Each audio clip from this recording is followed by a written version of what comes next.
Speed versus velocity.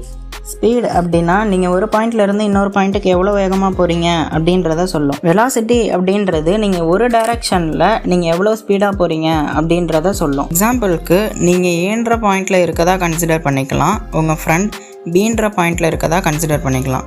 இப்போது உங்கள் ரெண்டு பேர்த்துக்கும் நடுவில் இருக்கக்கூடிய பாத் ஸ்ட்ரைட்டாக இருக்குது அப்படின்னா உங்களோட ஸ்பீடும் வெலாசிட்டியும் ஈக்குவலாக தான் இருக்கும். ஏன் அப்படின்னா நீங்கள் மூவ் பண்ணுறக்கூடிய டைரக்ஷன் இதே உங்கள் ரெண்டு பேர்த்துக்கும் நடுவில் இருக்கக்கூடிய பாத் கர்வ்டாக இருக்குது அப்படின்னா நீங்கள் போகக்கூடிய டைரக்ஷன் சேமாக இருக்காது. ஒவ்வொரு பாயிண்ட்லேயும் நீங்கள் ஒவ்வொரு டைரக்ஷனில் போவீங்க. இப்போது நீங்கள் உங்கள் ஃப்ரெண்டை நோக்கி போகிறதுனால உங்கள் ஃப்ரெண்டுக்கும் உங்களுக்கும் நடுவில் இருக்கக்கூடிய டைரக்ஷனில் என்ன ஸ்பீடில் நீங்கள் போகிறீங்க அப்படின்றத மெஷர் பண்ணி சொல்கிறது தான் வெலாசிட்டி. இப்போது இந்த கேஸில் உங்கள் ஃப்ரெண்ட் ஈஸ்ட் டைரக்ஷனில் இருக்காங்க, இந்த பாயிண்டில் நீங்கள் இப்போது நார்த் ஈஸ்ட் டைரக்ஷனில் போயிட்டுருக்கீங்க. அந்த இடத்துல நீங்கள் ஈஸ்ட் டைரக்ஷனில் என்ன ஸ்பீடில் போகிறீங்க அப்படின்றது தான் உங்களோட வெலாசிட்டி.